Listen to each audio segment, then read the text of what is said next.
3 صحابہ کرام تھے جن کے بارے میں آیت نازل ہوئی وآخرون مرجون لامر اللہ.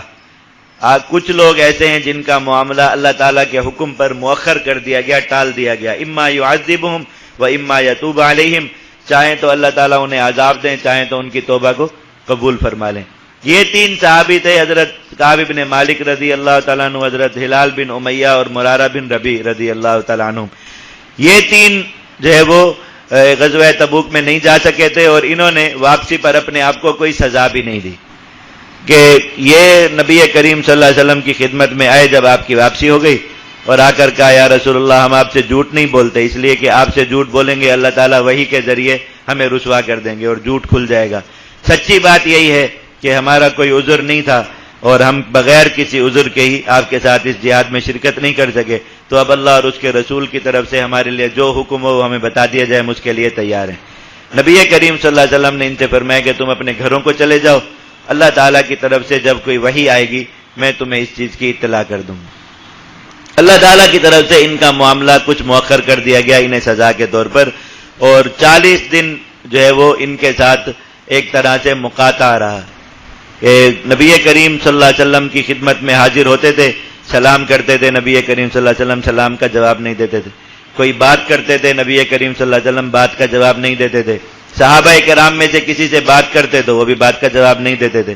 تو یہ جو 2 صحابی تھے حضرت ہلال بن امیہ اور مرارہ بن ربیع، یہ دونوں بوڑھے تھے، کافی بڑی عمر کے تھے. تو انہوں نے یہ دیکھا کہ بار بار ہم آتے بھی ہیں اور کوئی بات نہیں ہوتی، تو بس اپنے گھروں میں بیٹھ گئے اور اللہ کے حضور روتے رہتے تھے غم میں کہ کب توبہ قبول ہو.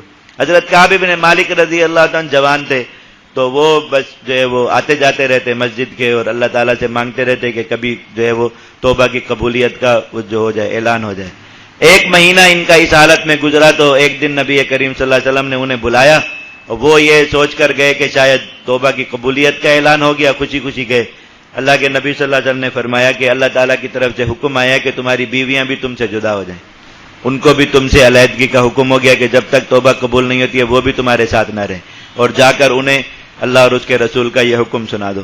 تو انہوں نے جا کر اپنی بیویوں کو یہ بتایا، تو کہا کہ ہم دونوں کی بیویاں تو چلی گئیں. حضرت ہلال بن امیہ رضی اللہ تعالیٰ عنہ کی جو بیوی تھی وہ نبی کریم صلی اللہ علیہ وسلم کی خدمت میں حاضر ہوئی اور آ کر کہا یا رسول اللہ وہ اتنے بوڑھے ہیں کہ اپنا لباس بھی خود تبدیل نہیں فرما سکتے، تو آپ مجھے اجازت دے دیں میں ان کی خدمت کے لیے ان کے ساتھ رہوں. نبی کریم صلی اللہ علیہ وسلم نے انہیں اجازت دے دی. تو 10 دن مزید ان کے اسی کیفیت میں گزرے، اور 40ویں دن اللہ رب العزت نے ان کی توبہ کو قبول فرمایا، اور جو ہے وہ قرآن مجید میں ان کے حق میں آیات نازل ہوئیں. لقد تاب اللہ علی النبی والمہاجرین والانصار وعلی الثلاثة الذین خلفوا حتی اذا ضاقت علیہم الارض بما رحبت وضاقت علیہم انفسہم. یہ پوری جو آیت اتری یہ ان 3 حضرات صحابہ کرام کی توبہ کی قبولیت کا اعلان تھا.